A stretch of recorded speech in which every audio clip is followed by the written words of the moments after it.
13 de marzo de 1781. Un músico mediocre, organista de una pequeña iglesia, pero un gran aficionado a la astronomía, está a punto de pasar a la historia. Se trata de William Herschel. Su afición a la astronomía le había llevado a construirse él mismo telescopios cada vez mayores, hasta conseguir uno de unos 6 metros de largo que proporcionaba 200 aumentos. Herschel, como cada noche, se pone a la tarea de observar el cielo nocturno. Esa noche toca observar la constelación de Géminis.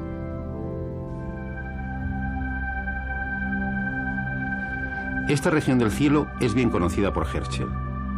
Todo parece indicar que será una observación rutinaria. Sin embargo, y para su sorpresa, algo no encaja con sus mapas estelares.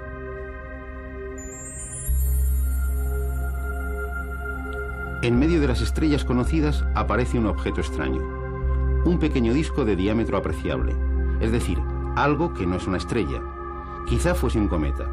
Seguro que esa noche Herschel no pudo dormir. La noche siguiente miró la misma zona del cielo. ¿Y qué vio? El pequeño disco se había movido.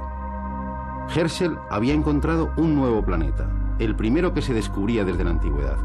Sus ojos fueron los primeros en ver el 7º planeta del sistema solar, Urano. Calculada su órbita, se descubrió que su distancia al Sol era de 19 veces la distancia de la Tierra al Sol, lo que encajaba casi de forma perfecta con una curiosa ley numérica de radios planetarios, descubierta por 2 alemanes, Titius y Bode. La ley es simple y llamativa. Construimos la sucesión 0, 3, 6, 12, 24, 48, 96. Cada término es el doble del anterior.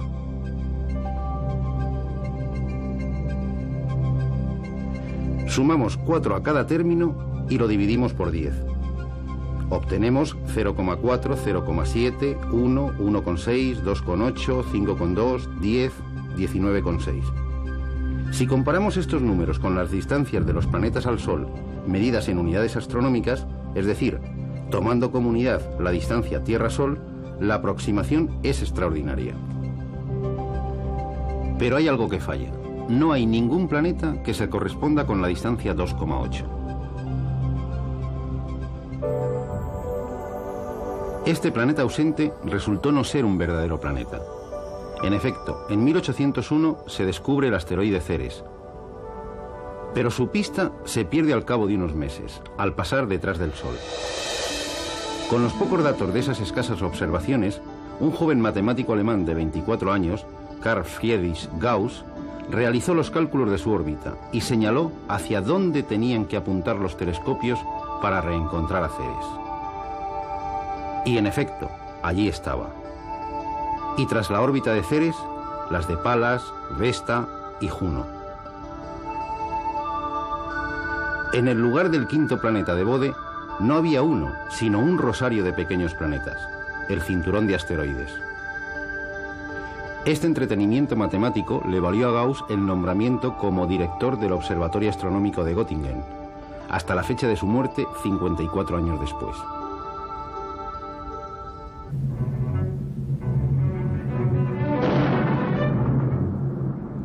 En 1811, justo cuando los ejércitos de Napoleón extendían sus dominios por toda Europa, un brillante cometa hizo su aparición en el cielo. Muchos lo interpretaron como una señal divina que anunciaba el declive del emperador francés.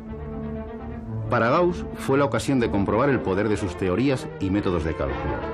Y en efecto, el cometa parecía seguir con toda precisión los pasos marcados por él. Por cierto, y aunque el cometa nada tuviera que ver, el invierno siguiente fue testigo del desastre del ejército napoleónico en las heladas estepas rusas. Este es un pizarrín como los que se usaban antiguamente en las escuelas. Con uno similar, Gauss asistió a la edad de 10 años a su primera clase de aritmética. El maestro les planteó un problema de aritmética elemental nada simple para alumnos de esas edades. ¿Cuánto suman los 100 primeros números?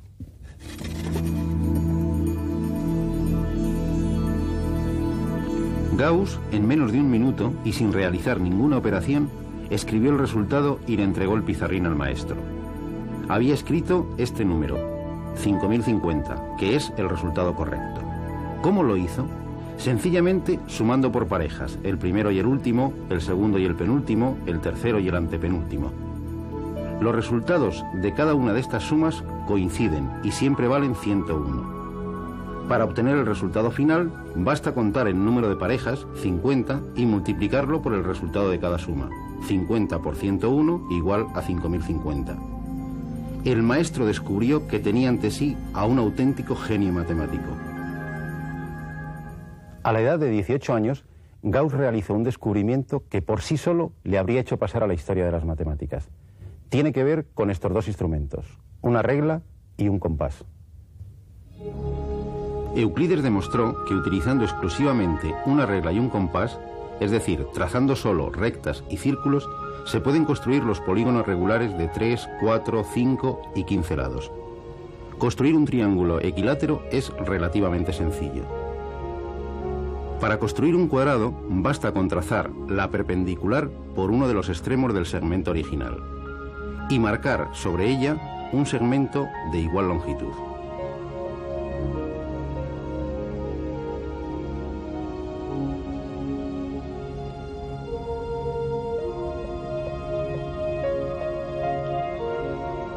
El compás nos proporcionará el cuarto vértice.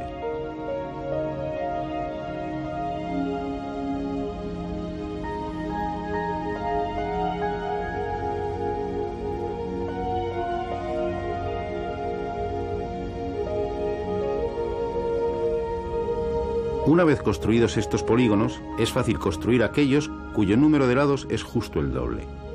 Es decir, el hexágono,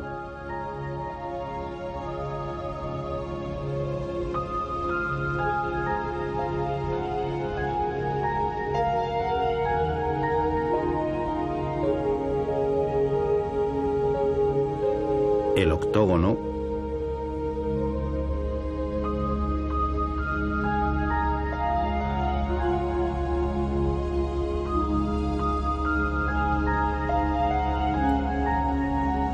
o el dodecágono.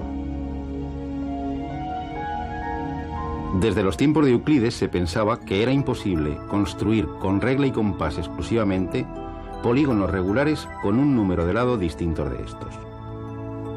La aportación de Gauss, que dejó perpleja a la comunidad matemática de la época, consistió en demostrar que era posible construir el polígono regular de 17 lados. Pero no se conformó con demostrarlo teóricamente, sino que descubrió la forma de construirlo. Una construcción similar a esta. Disfrútenla.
Gauss también demostró que los únicos polígonos que se pueden construir geométricamente son los que tienen un número de lados de una de estas dos formas, 2 elevado a n o 2 elevado a 2 elevado a n más 1. Acababa de resolver un problema de más de 2000 años, pero no sería el último. Este resultado es el primero que anota el 30 de marzo de 1796 en un diario científico que acompañará a Gauss hasta su muerte y que constituye uno de los documentos más valiosos de la historia de las matemáticas. No es un gran libro, es un pequeño cuaderno de 19 páginas en el que Gauss realizó 146 anotaciones. Por desgracia para la ciencia, muchos de los descubrimientos anotados por Gauss en este cuaderno no vieron la luz hasta 1898, 43 años después de su muerte. El 10 de julio de 1796, Gauss, que solo tiene 19 años, hace una extraña anotación. Eureka, número igual a delta más delta más delta. Para entenderla, tenemos que remontarnos a Pitágoras y a sus números poligonales. Los números triangulares son los que se pueden representar mediante puntos formando triángulos. 0, 1, 3, 6, 10, 15, 21...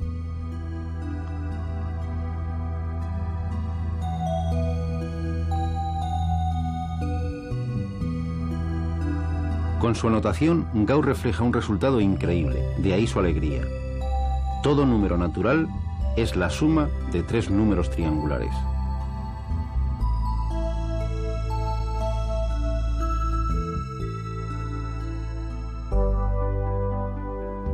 Los descubrimientos de Gauss no se limitan a la teoría de números. Sus contribuciones al álgebra son aún más espectaculares. Esta expresión es una ecuación de primer grado. 3x menos 6 igual a 0. Es fácil encontrar su solución, x igual a 2. Cambiando en la ecuación la x por 2 se verifica la igualdad y la podemos representar como un punto en una recta.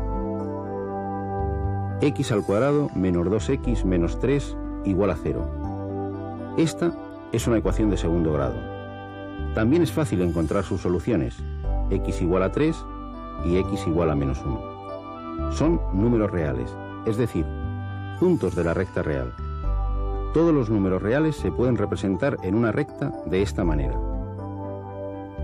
No es tan sencillo encontrar las tres soluciones de esta otra de tercer grado. X cubo más x cuadrado menos 9x menos 9 igual a 0. Podemos comprobar que son estos tres números, 3, menos 1 y menos 3. Otros tres puntos de la recta. Todo parece sugerir que toda ecuación tiene tantas soluciones como indica su grado. Sin embargo, observemos esta, en apariencia sencilla, x cubo menos 8 igual a 0. Una solución es x igual a 2, pero ¿dónde están las otras dos? Si probamos con números mayores que 2, por ejemplo 2,5, obtenemos cantidades mayores que 0. Si probamos con números menores o incluso negativos, tenemos siempre cantidades menores que 0. Todo parece indicar que esta ecuación de tercer grado solo va a tener una solución. Al menos en la recta real no vamos a encontrar más que una. Fue Gauss, esta vez a los 22 años, en su tesis doctoral, quien nos dijo dónde buscar esas soluciones esquivas, consiguiendo de paso la aceptación por los matemáticos de un nuevo universo numérico, los números complejos. ¿Qué es un número complejo? Empecemos por el principio. Al resolver algunas ecuaciones, aparece en las soluciones la raíz de menos 1. Decididamente, ningún número real elevado al cuadrado vale menos 1. Es decir, la raíz de menos 1 no es ningún punto de la recta real. La idea genial de Gauss fue situar la raíz de menos 1 en un eje perpendicular a la recta real, el eje de los números imaginarios. El complejo 3 más 4i, que significa 3 unidades reales y 4 imaginarias, será este punto. Menos 2 menos 4i será este otro. Así, cada número complejo estará representado por un punto en el plano. Volvamos a nuestra ecuación x cubo menos 8 igual a 0. Pues bien, Gauss demostró que esta ecuación tiene tres soluciones que son tres puntos del plano complejo. La solución evidente es x igual a 2. Las dos soluciones ocultas son los números complejos -1 más raíz de 3i y -1 menos raíz de 3i, que al unirse forman un triángulo equilátero. Gauss acababa de conseguir la aceptación por la comunidad matemática de un nuevo conjunto de números, los números complejos, que matemáticos anteriores como Wallis o el mismo Euler habían utilizado con recelo.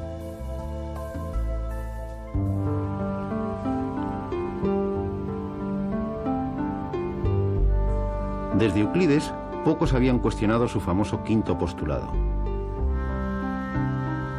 Si dos rectas, al ser cortadas por una tercera, forman con esta ángulos cuya suma es menor de 180 grados, las dos rectas se cortan en un punto. Postulado históricamente más conocido como postulado de las paralelas. Por un punto exterior a una recta solo se puede trazar una paralela a la misma.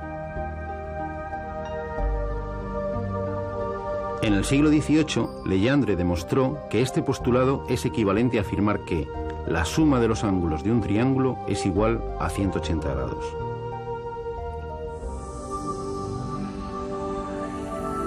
Gauss es uno de los primeros en poner en cuestión este quinto postulado. En un plano, efectivamente, los tres ángulos de cualquier triángulo suman 180 grados. Pero esto no es cierto si transformamos el plano en una esfera. Una esfera es una superficie de curvatura positiva. En ella, las rectas se han convertido en círculos máximos. Y con arcos de estos círculos máximos podemos construir triángulos como este. Este ángulo del triángulo mide 90 grados, pero el segundo también mide 90 grados. Y el tercero también mide 90 grados, es decir, la suma de los ángulos es mayor que 180 grados. Si en el plano, según Euclides, los ángulos de todo triángulo siempre suman 180 grados y en la superficie esférica suman más de 180 grados, ¿existirá una superficie en la que los ángulos de un triángulo sumen menos de 180 grados? Poincaré, a principios del siglo XX, nos brinda una representación en el plano de este tipo de superficies.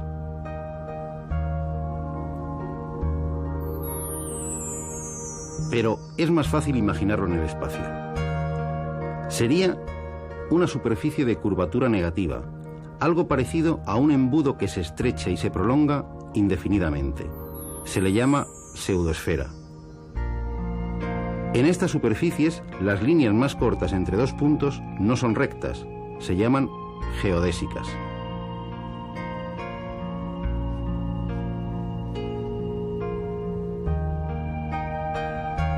Si construimos un triángulo con tres de estas geodésicas, la suma de sus ángulos es menor que 180 grados. A esta geometría se le llama geometría hiperbólica. Además de la geometría euclídea, existen no una, sino al menos dos geometrías no euclídeas, la elíptica y la hiperbólica, tan consistentes como la euclídea.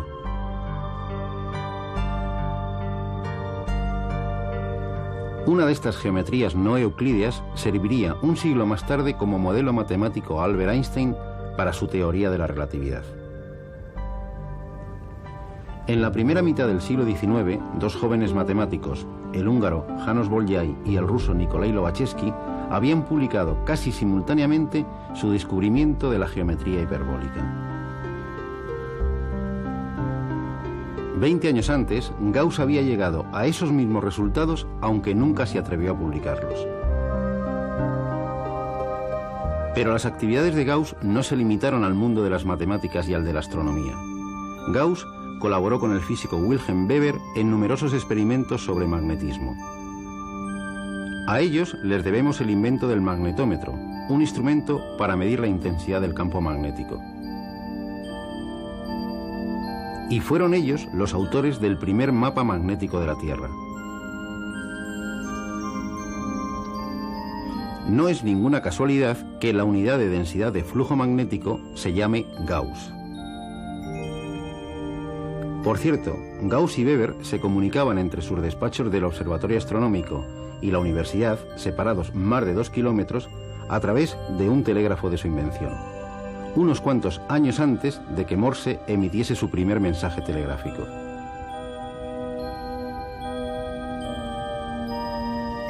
Los descubrimientos de Gauss se extienden por casi todas las ramas de las matemáticas, desde la aritmética al análisis de funciones, desde el cálculo de órbitas planetarias al trazado de mapas terrestres y al estudio de curvatura de superficies. Muchas de sus aportaciones no han podido ser apreciadas en todo su valor hasta bien entrado el siglo XX. A pesar de su muerte, una fría mañana de febrero de 1855, podemos afirmar que Gauss vive hoy en todo lugar de la matemática. Sin duda, no es exagerado el apelativo con el que se le conoce entre la comunidad científica: el príncipe de los matemáticos.